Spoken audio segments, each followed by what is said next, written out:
Kaseera tekajja kuba kalungi nnyo naye mba nina kyogera. Pati eno ndowooza eyasembayo last year waliwo mbuuza abasumba nga tebazze because pati zetera okuba nazo. Wabawo abasumba aba house of prayer abakadde b'ekkanisa.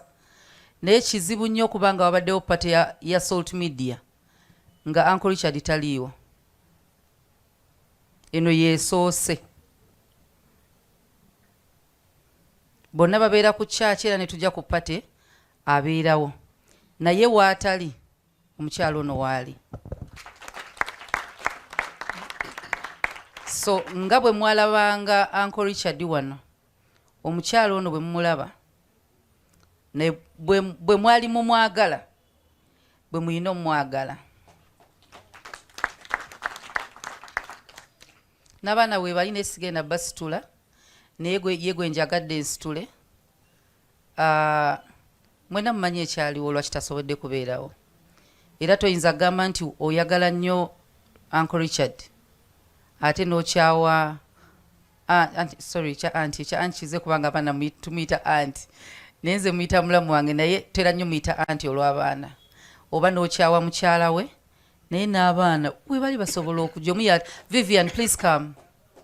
At least one can represent them all.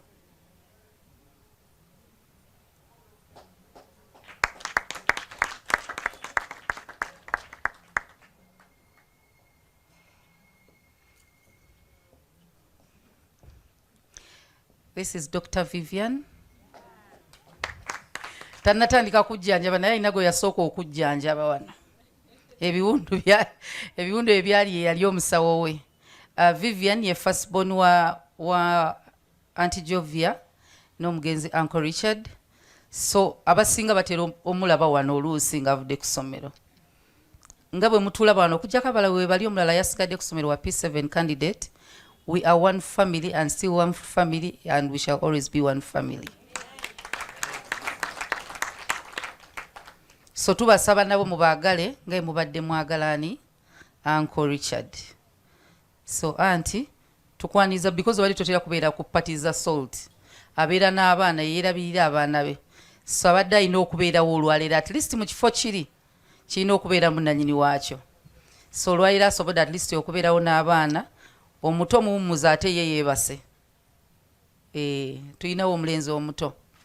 Singa abadde agolokose singa mwamulaba edda ng'ayita wano. Yayiseewo dda. Yoyo. So Mukama akutuweera omukisa anti.